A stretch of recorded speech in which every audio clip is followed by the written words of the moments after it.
Right, and I will once again welcome you to this cook along, and we've been very, very honoured, I think, to be joined by Claudia from the Coexist Community Kitchen. Now, I will hand over to Claudia, and I was going to give her an amazing introduction. She's a beautiful inside and outside person, but I think she can explain what they do at Coexist much better than I. So we're all in your hands, Claudia, and thank you for joining us. Good morning or good afternoon, everyone. It's absolutely an incredible pleasure to be here today, sharing with all of you some of my one of my biggest passion, which is cooking with people. And as Tracy said, I'm from Coexist Community Kitchen, which is a not-for-profit cookery school based in Bristol, in Easton. We've been operating now for over 10 years, and what we do is basically bringing people together around food. So we work in collaboration and in partnerships with different mental health services, services that also work with people in recovery from drugs, alcohol, refugees, asylum seekers, young in foster care, young carers. And what we do, we cook with them. So we organize cookery classes weekly, and we meet in the kitchen. And then also we we end the session around the table, eating together, sharing our feelings, our emotion, how the session went, what we learned. So it's a nice way to get to know each other, making connection, and also feel part of a community, really. So this is the main aim of Coexist Community Kitchen. What we also do, we run events, we run professional cookery classes, and also we run catering for private events like weddings or conferences. So this is basically a main work, and it's absolutely a pleasure, again, as I said, to be here today and to get to know you through a camera, through a screen, which is pretty common these days, but also really nice to be able to do it, and carry on doing it. So today, shall I just start the session? Yeah, let's go. Yeah, just go ahead. It's a pleasure. We're gonna make some fresh pasta today. I'm gonna show you how to make this pretty common things that we eat in Italy. We eat every day here as well. I mean, people are very passionate about pasta, and sometimes you think, oh, pasta, it must be so difficult to make, but actually it's very easy. It's 2 ingredients, and it's just using your hands and a rolling pin, or even not a rolling pin, if depending on what kind of shape you make. Today we're going to make tagliatelle, so we're going to use a rolling pin. As a sauce to go with the pasta, we're going to make a very simple and fresh raw pesto using basil and nuts or seeds, depending on what you have. And we are going to end the session by making a sweet treat using dates and almond dipped in chocolate. So this is basically our menu today.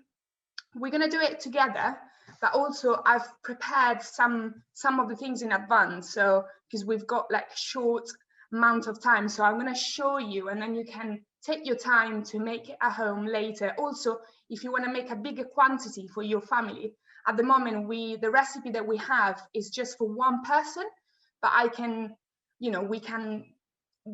tell you how to make it for more people. So it's very simple. We are going to use eggs for the pasta, but you're more than welcome to use water in case you were vegan or in case you were allergic or not wanted to use eggs. So water instead of egg. And then for the pesto, if you are allergic to nuts, you can, as I'm going to do, I'm going to use pumpkin seeds. So anything to avoid nuts is any seeds, sunflower seeds or pumpkin seeds.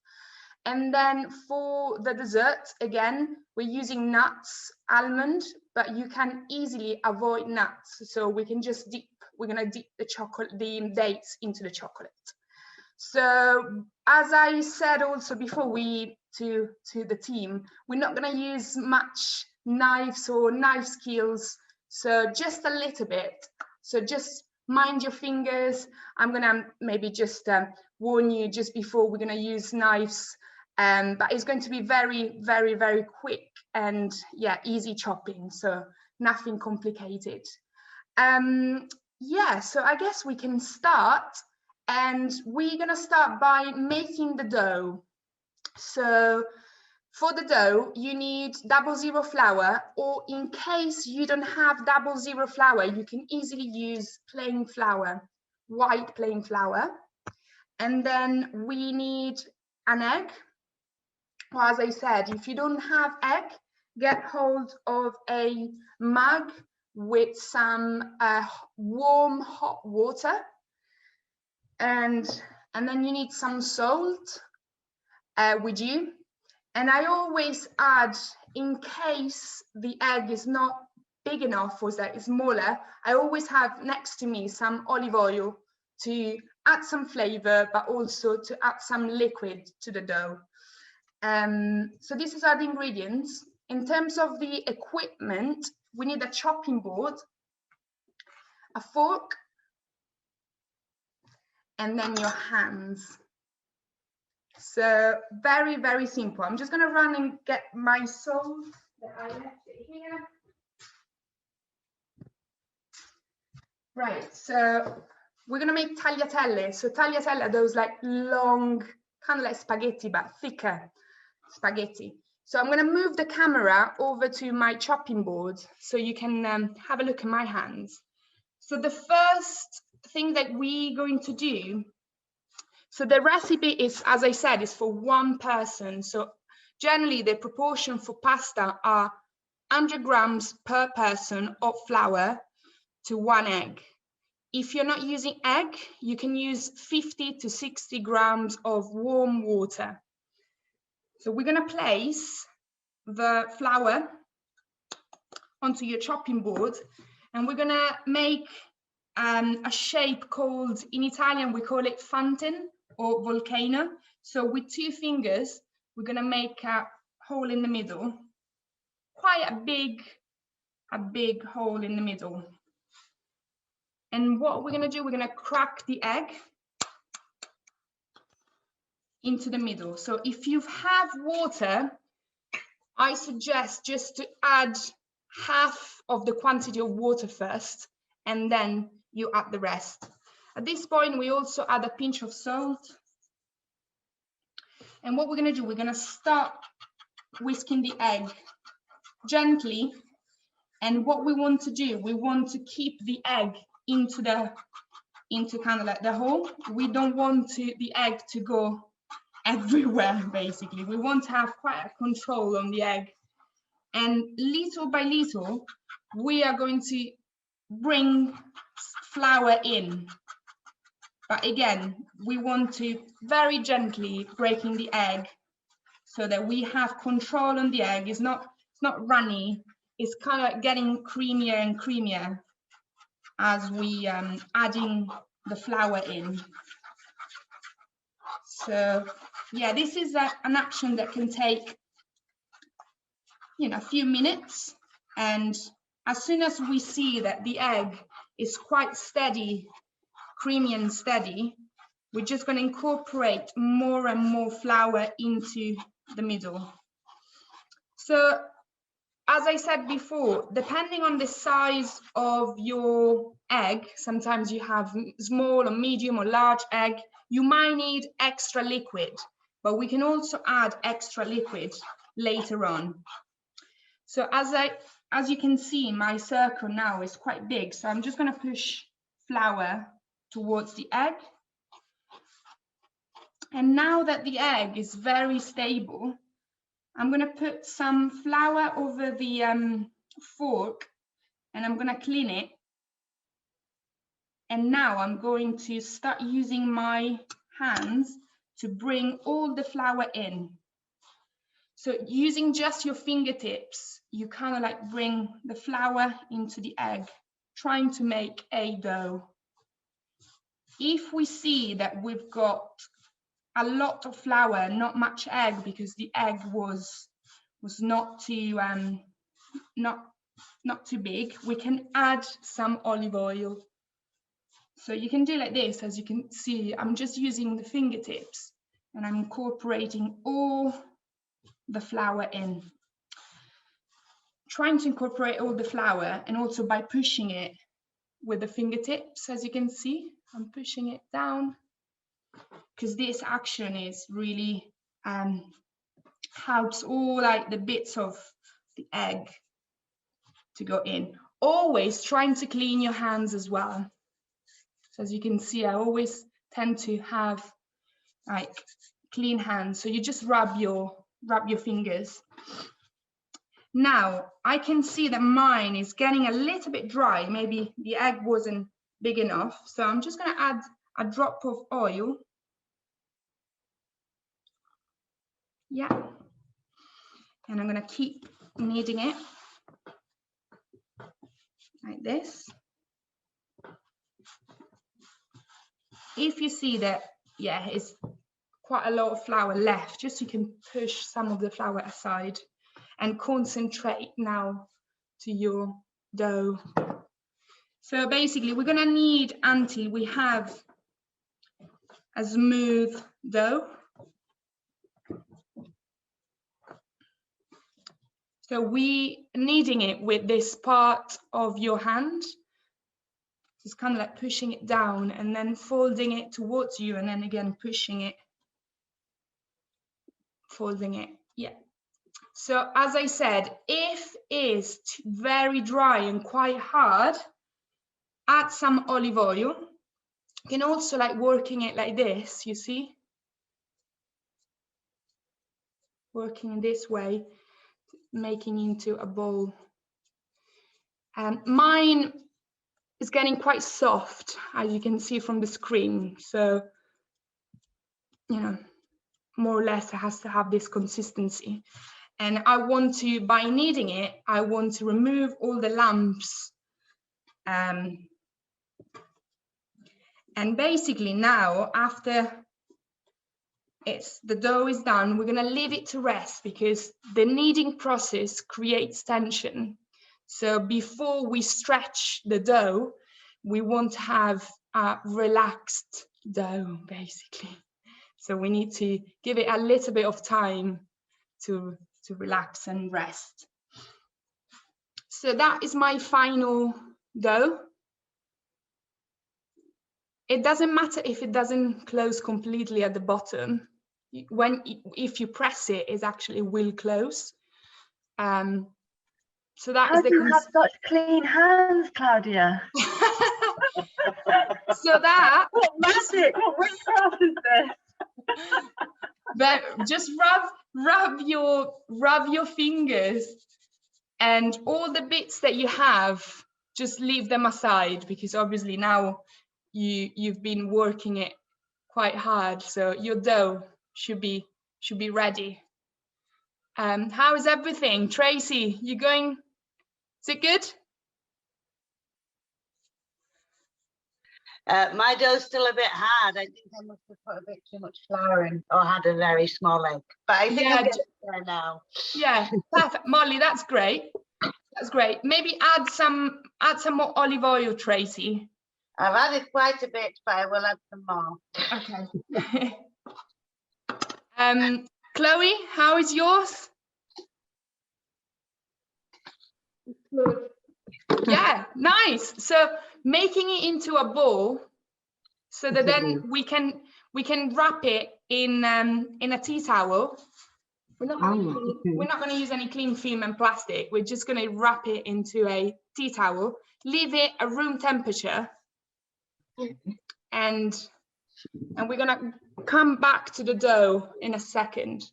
So now a couple of minutes just to clean your chopping board if you have finished.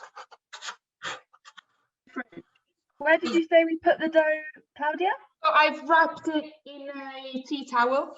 Yeah. Yeah, just leave it out next to you. Leave it out. Okay, great. Yeah. Not in the fridge.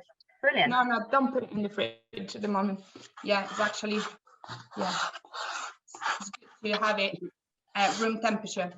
Great, clean your chopping board, and now we're going to move on to the pesto.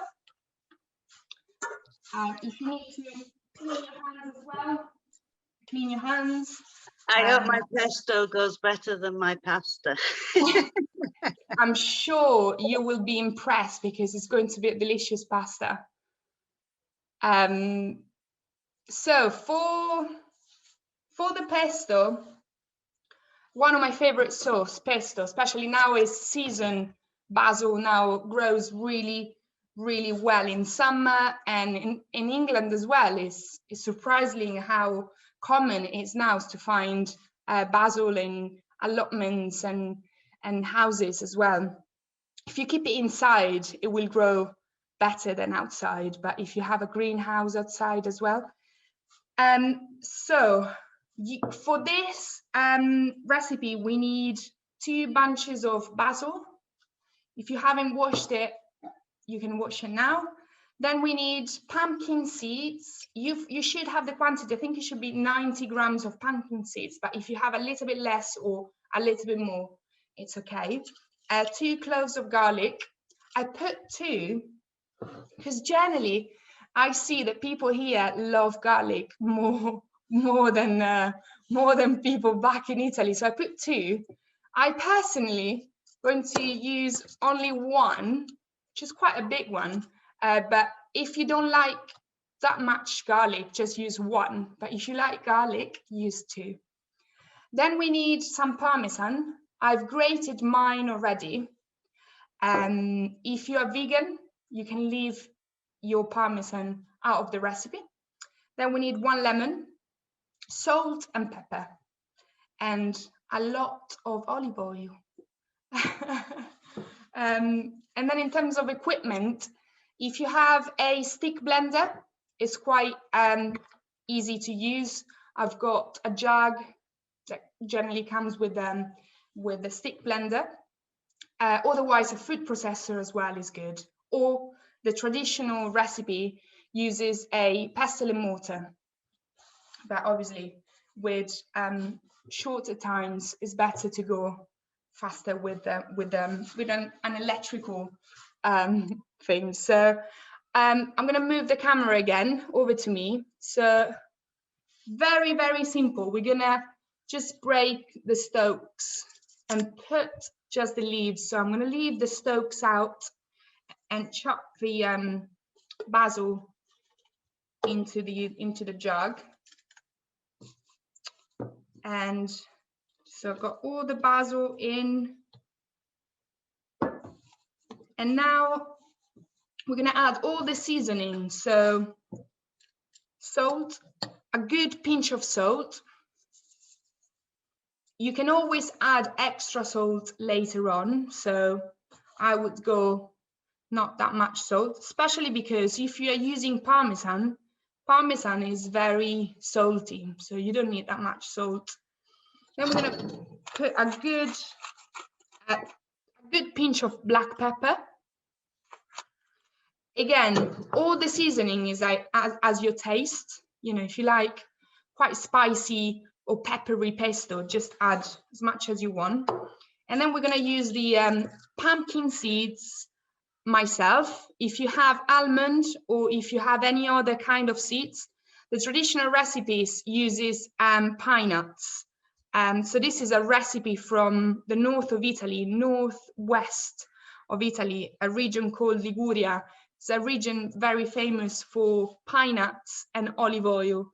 In fact, in like most of their traditional recipes, they use a lot of olive oil, and also basil as well. Apparently, was first grown there. So I'm going to add my pumpkin seeds. And then a good handful of Parmesan. So it's very interesting, this recipe, because it's all like raw ingredients, and you just chop them all in and then blend it. So olive oil, I'm going to add quite a lot olive oil. I would say, sorry, I don't have the recipe with me, but I would say there is at least 4 tablespoons of olive oil, and you can always add more if you need to. Cool, so I've got all my ingredients here. So I'm going to put myself on mute because I'm going to turn the blender on, and we want to blend the pesto until it becomes a very smooth cream. So just, it will take a couple of minutes. So I'm going to put myself on mute.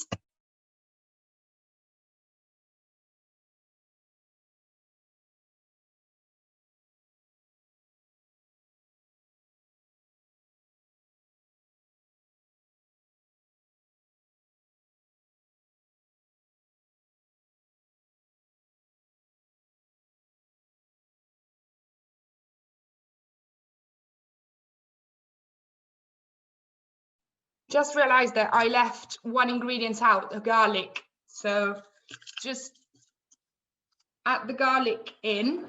So 1 or 2 garlic cloves, depending on how much you love garlic.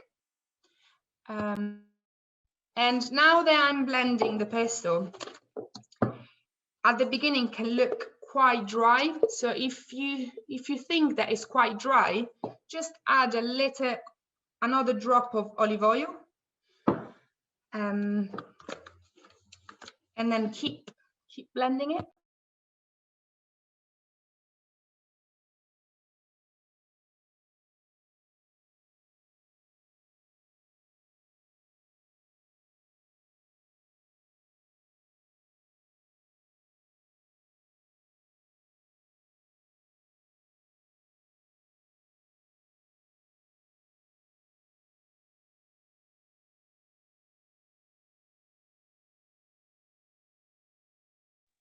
Also, at this point, you can give a little taste to see if you have enough salt, if you have enough pepper. Always good to try what you're cooking. Mine, I think, is good like this. It doesn't need any extra seasoning. So I'm going to keep blending it for another minute.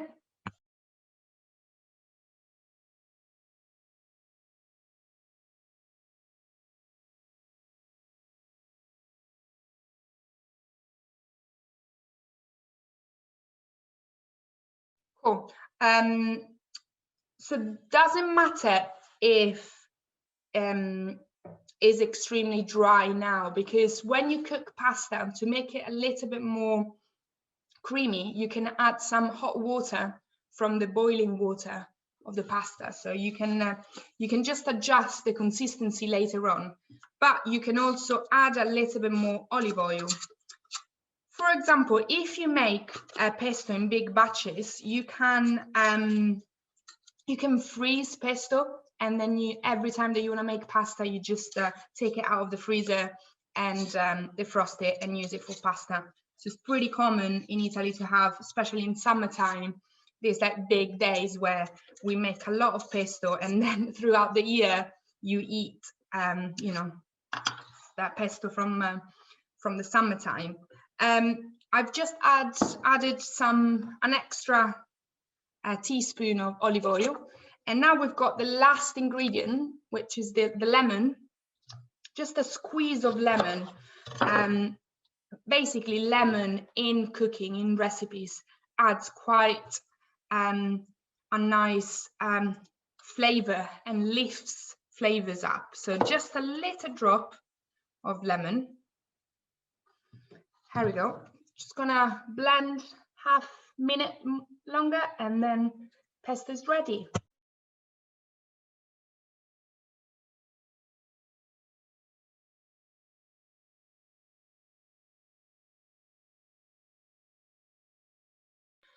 Perfect. So mine is ready, and I want to show you the consistency so you can see my result. But I want you to be the judge of your pesto by tasting it, and that's the most important thing, that you like it. You know, it's not about the recipe. I always say that the recipe is just a little instruction, and then the rest is you know, it's yourself. So my pesto is, so you can see, is like, it's not too runny, but that's okay, because I'm gonna add hot water later. Yeah, maybe Molly, maybe you could add a little bit more oil if it's quite solid. Sure. It's literally the tastiest pesto I've ever eaten, though. It's time, so I'm very impressed with your recipe. Right. We did the pound it technique. I think that makes the basil amazing. Yeah, amazing, great. Yeah, nice, Tracy. That's good. Yeah. Do you like it? It's good. Pesto is amazing. You can just have pesto on toast, or One of my favorites. It's delicious. it's so delicious. Chloe, how is your pesto?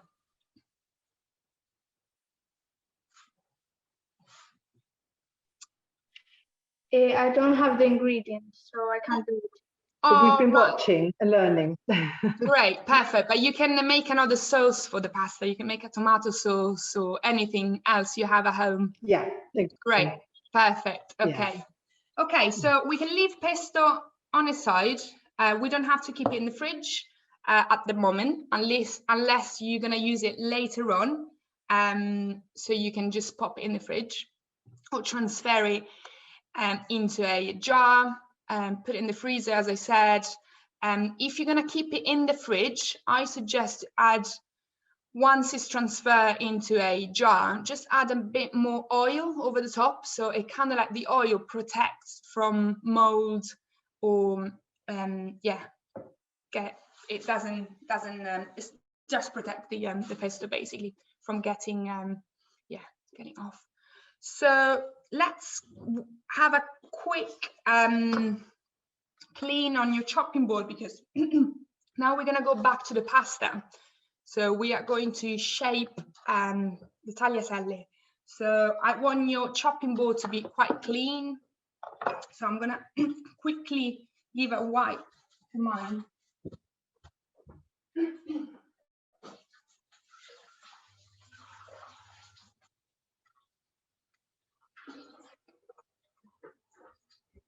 But maybe before we start the pasta,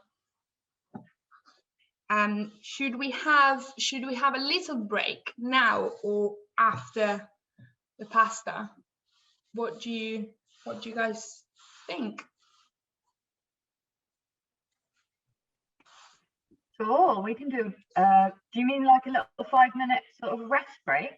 Yeah, if you want to make yourself a cup of tea. Yeah, definitely, we can all do that. Have a glass of water. Yeah. Perfect. Okay. Yeah, I can let's do that. We can have a break now. Yeah.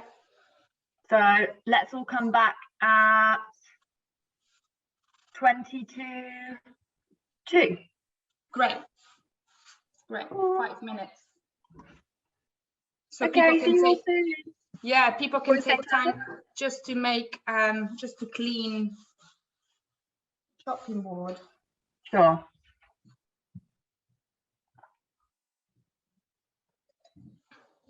If people have any question about pasta making or the pesto, or what kind of sauces you can make for tagliatelle, just you just ask if you have any, anything that you want to know, if I can give you the answer. My mum has a question, Claudia. Yeah, Claudia, I just want to know, how do you use wild garlic leaves sometimes for pesto? And would you say there's any difference with how you change the recipe, or whether that can freeze as well? Yeah, absolutely. Wild garlic, you can use wild garlic instead of the garlic, or you can make wild garlic pesto, depending when you pick your leaves, when you harvest your leaves, because when they are young, they are slightly softer, but towards the end of the season, they are stronger. So maybe if you're trying to make a pure wild garlic pesto, I suggest to pick the leaves at the beginning of the season. but they are not so strong. So you can actually have a pure wild garlic pesto and you add nuts and seeds, but you can also mix the wild garlic with different herbs. So it's not just basil, but you can use parsley, you could use oregano, you could use coriander. And I guess like pesto is anything that it's kind of like green herbs and cheese. So if you want to make something a little bit more different, in south of Italy, in Sicily, they make pesto with ricotta, using ricotta.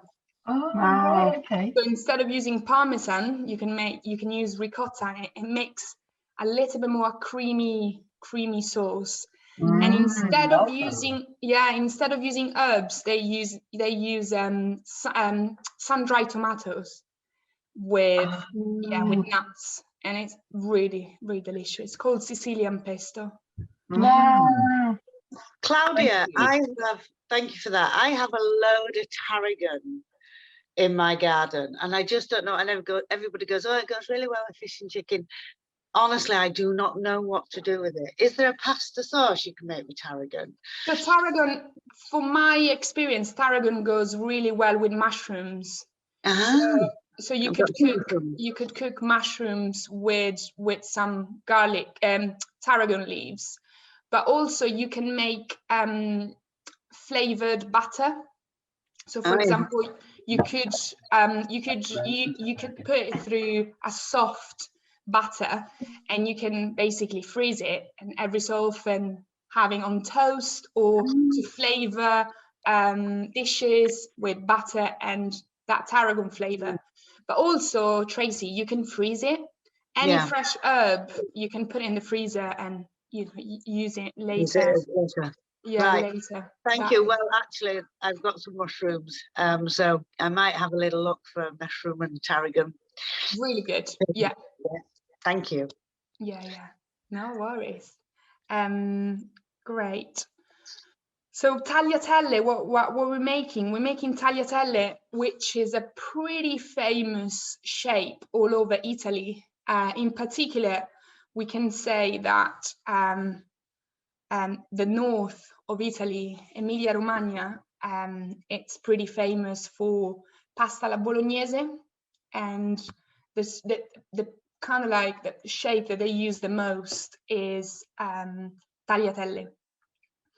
And it's very simple because I show you a couple of ways of making tagliatelle. One is pretty fun that we're going to use today, and the other one is, it's fun still, but it's really common. You just kind of like stretch the dough and then you kind of like cut into stripe. But this one, we're going to roll, after we stretch the dough, we're going to roll the dough, and then we're going to cut it, and we're going to have a surprise of tagliatelle.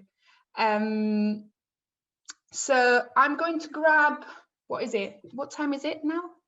So we're just going to go into a quick breakout room now, Claudia. Oh yeah, perfect. Yeah. Have a chance to meet each other.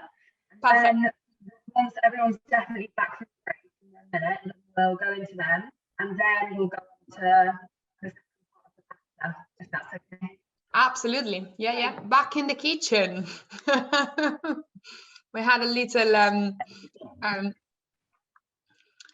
little break in almost a living room, and now back in the kitchen. So I'm going to get the dough, and for this stage of the process, what we need is a little bit of flour next to you and your rolling pin. So I'm going to grab the rolling pin.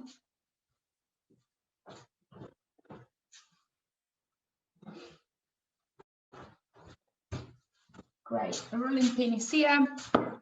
I'm gonna grab the dough. I would like you just to have a look at me for a second while I'm doing this, and then you can take your time to do the rolling and the stretching later on, especially because I don't know if you've done the 100 grams quantity or you've done more, because obviously if you've done more, it will take you a little longer to stretch the dough. But equally, if you want to follow me and doing it, you're more than welcome to. So what we're going to do, we are going to sprinkle some flour over your chopping board, not very much, just a little bit. And this is the dough. So we're going to press it down. And with the rolling pin, we're just going to stretch it. So this is, so if the dough is sticky on your rolling pin, just put some flour all over your rolling pin. And what you want to do, you want to put some pressure over. And if it's, again, sticks a little bit, just sprinkle some flour and then with your hands, spread it. And then change direction. So you kind of like flip over the other side and stretch it. So we are not looking for a particular shape. Basically, we need to stretch it, not too thin, because I quite like to have a bite to the tagliatelle. If you go very, very thin, your tagliatelle are going to melt in the water. And so you want to keep, you know, at least, I would say, at least half centimeters for your tagliatelle. So we do need to stretch it. So change direction. So we're going to stretch it with the rolling pin.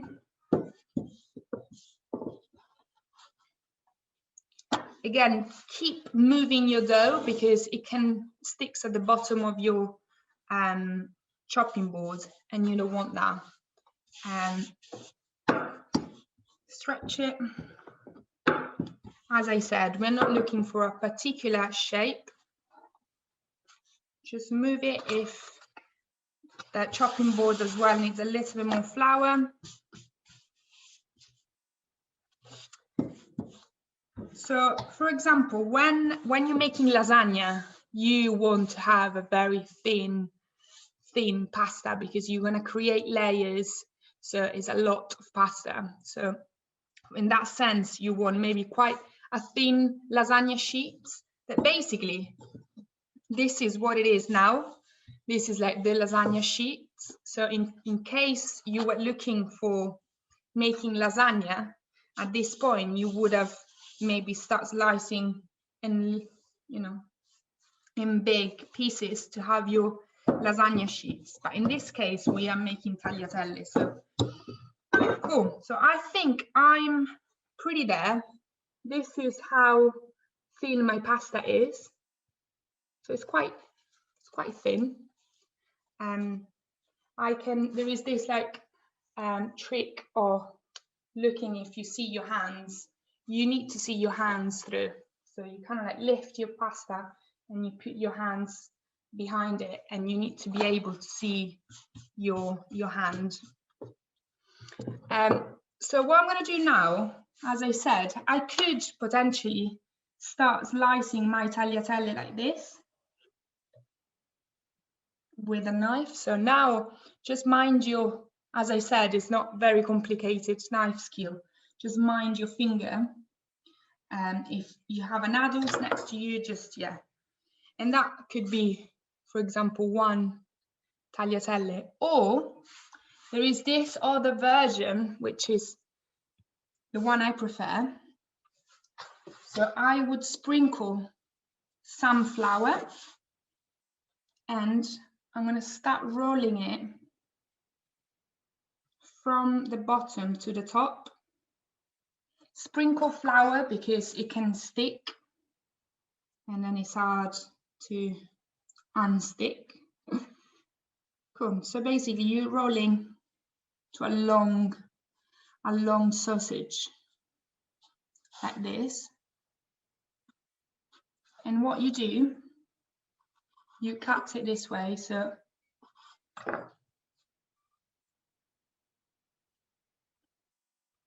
you see, if it doesn't have enough flour, can stick to each other. And that's your tagliatelle. So if you do a thicker one like this, you've got a different shape that I show you now. This shape here is called Papardelle, just like a thicker one. And then you carry on like this. Always stretch them, don't keep them rolled, and add some flour over the top. So for once you've got all your tagliatelle or pappardelle done, you could potentially dry them. And if you dry them, then you can store them and on a plate, or you could make a nest.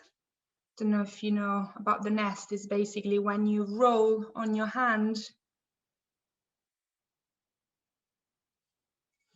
your pasta like this. You see sometimes when you go to a supermarket, you see the tagliatelle on a packet all rolled, and you could potentially roll with 2 or 3 tagliatelle together, and you can dry them like this, because when you put them in water, magically they will come apart and they will just separate themselves.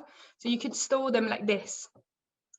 You have to leave them out with enough flour and leave them on the chopping board until they're dry, and then you can put them in a paper bag or on a plate, and you can cover them, and you can keep them for up to 5 days.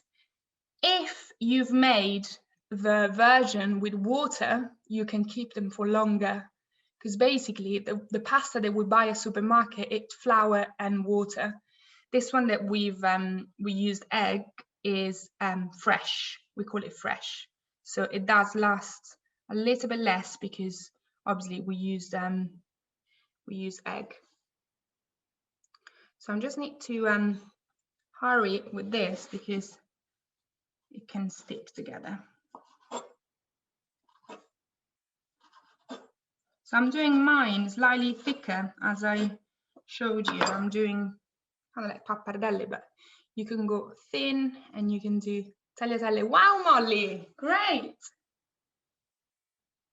We're Nice. enjoying it so much. We've made so many different sizes. We love it. Amazing. I'm sure Tracy will be surprised because her dough. What is better, Tracy? Is it better now? Yes, it is a bit better, but I've not started yet because I've been watching Yeah. what you've been doing. But Yeah. I'm going to have a go now. Yeah, great. Chloe, show us your creation.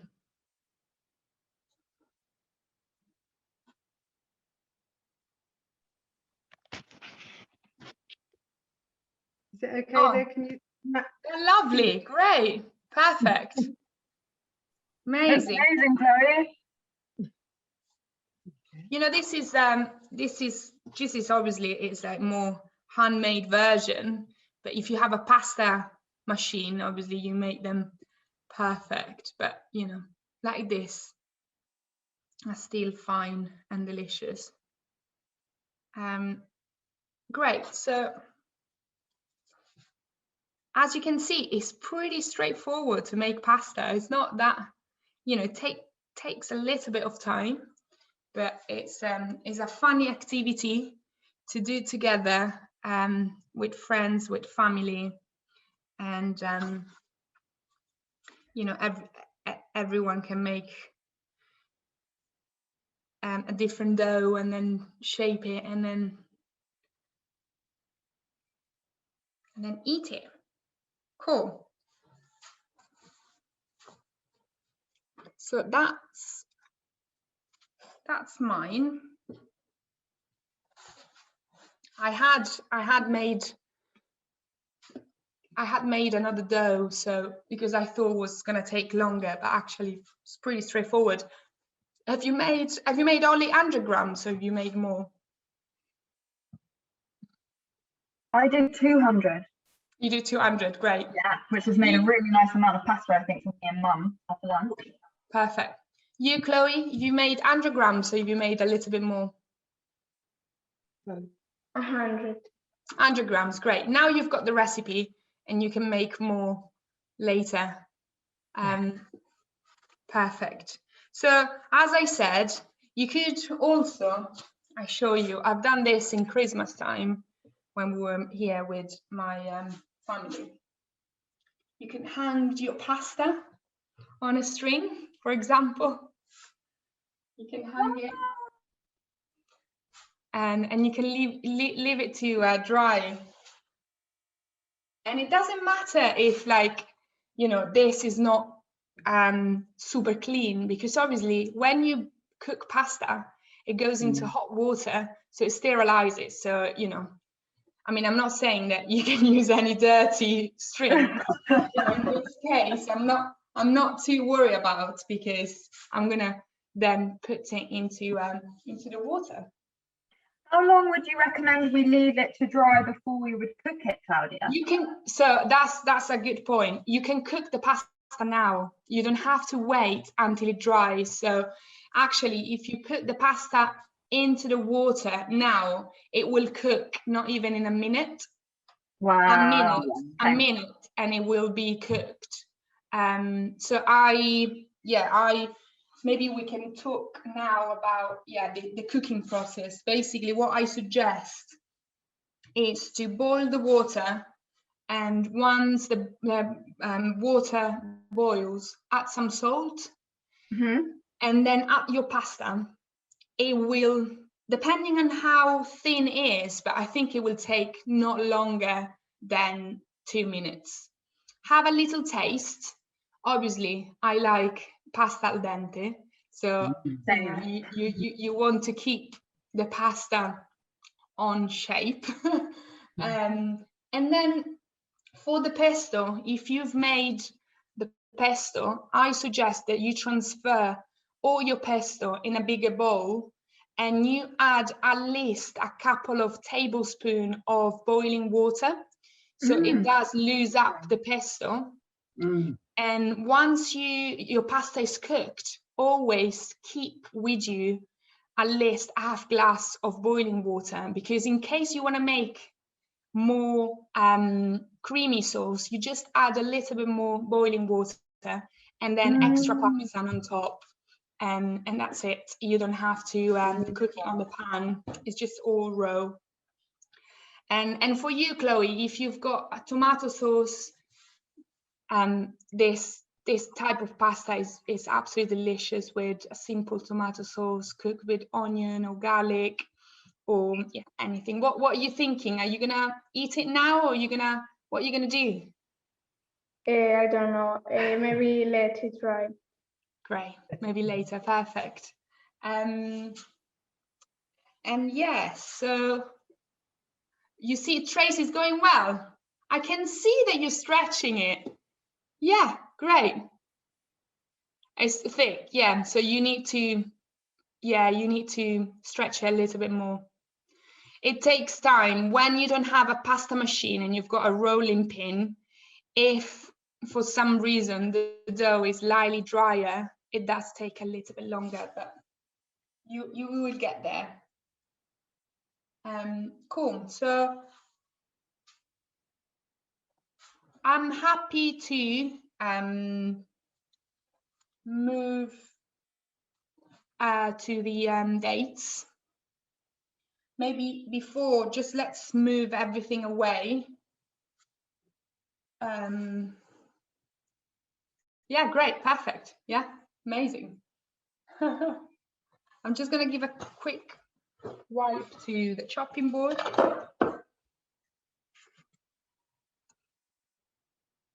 Yeah.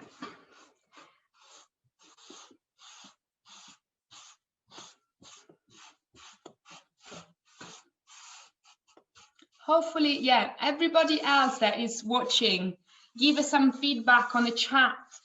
If you got any questions, or if you're struggling with the recipe, just keep us posted.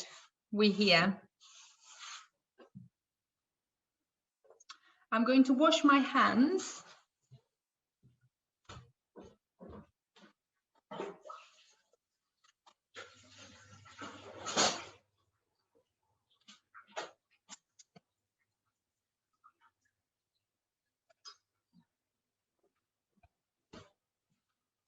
Great. Cool. So for the next recipe, we need chocolate, dark chocolate, if you have it. If you're making the recipe, we're loving your oh, thank you. If you're making the recipe with us now, the ingredients are dark chocolate. So for the quantity, because I think Chloe, she's taking note. Maybe Lisa, I don't know if you've got the recipe, so maybe you can write the quantity. I don't have them on top of my head because I've just popped it into chat for everybody. Great, perfect. So we're gonna use dark chocolate. We're gonna use some dates, any type of dates. I've got the actual, because as I'm quarantined at home, because I've came back from Italy a couple of days ago, friends dropped me the ingredients. You could use any type of dates. They brought me the little ones, but potentially you can use the bigger one. What's they called? Major date. Major dates. They're absolutely delicious. Yeah. Very dangerous. Then in this case, we're going to use almond. And then some oil. Olive oil is good. So basically, it's a very straightforward recipe. What I want you to do now, if you are making the recipe, you need to melt your chocolate at bain-marie. So what bain-marie means is you grab a saucepan. If you have a metal bowl, great. If not, you could use any ceramic bowl. The most important thing is that the water doesn't reach the chocolate inside of your bowl, because otherwise it won't melt anymore. It kind of like move into like lumpy, solid chocolate. So I've put mine on. So you just, you put some water, just a little bit of water on your, let me just turn the heating down, otherwise the water is going to reach the chocolate. So water in the saucepan, just a little bit, and then ceramic or metal bowl, and you break the chocolate into the bowl, and you place the bowl over the saucepan, and you wait until the chocolate is melted. You add a teaspoon of oil, better vegetable oil if you have it. If not, olive oil is fine. So I'm going to add a little bit of veg oil into mine.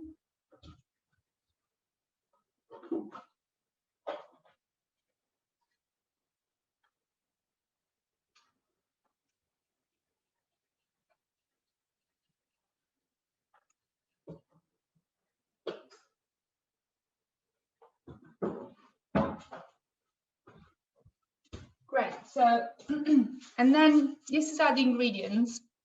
And then for the recipe, we need a knife and a tray with baking sheet, or I've got aluminium.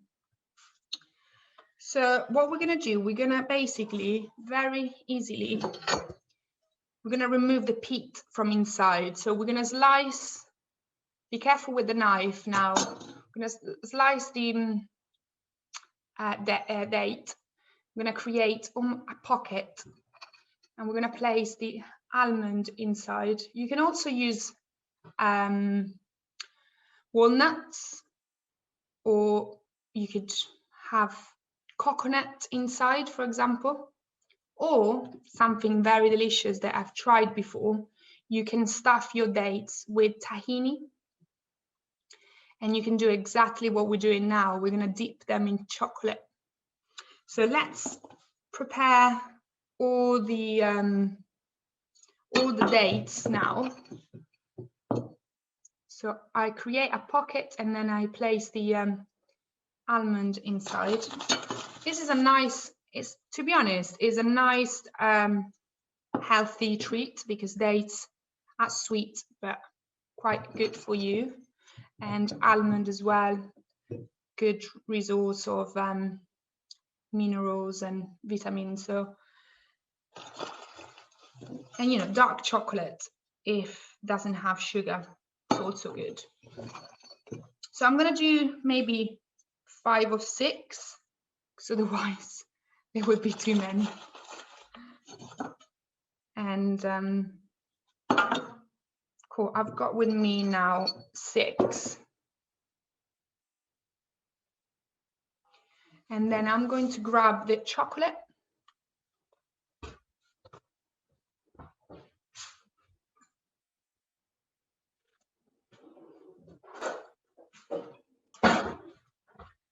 Very simple, basically, with your chocolate here, you drop your chocolate, your date into the chocolate, and with a fork, you roll your date, and then you remove it from the bowl, and you place it on your tray. And you do exactly the same with all of them. Like that. And as I said, any kind of nut, but also tahini is delicious. Tahini and chocolate and dates. Oh my God. We've done once and it was absolutely delicious. Cool. So this is very simple recipe, very quick. And now we're going to place the tray in our fridge or freezer, depending when you need your dates to be ready. If you are in a hurry, you would put them in the freezer so they solidified quickly. And while they are resting, you prepare the topping.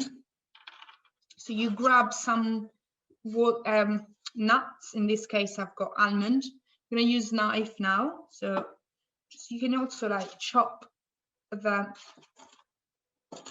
nuts like this with a knife, or if you have a pestle and mortar, you can mash them there. So in fact, sorry, it's better if we place our almond now over the top before we put them in the fridge.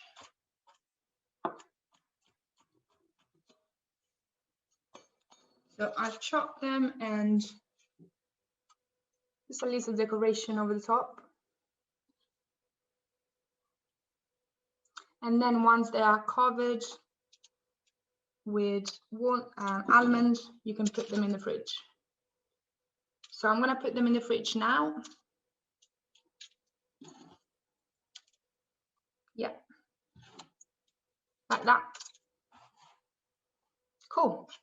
Put them in the fridge and then 1 second and I'll come back.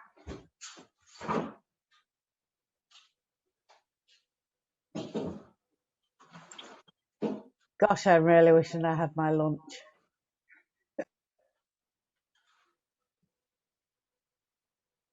Mind you, I'm buzzing that I'll be having fresh pesto and pasta for lunch. No, exactly. I'm so excited for that too, Tracy. I haven't had. We're both really hungry now, but so excited for the pasta. Came out well, Tracy. Good.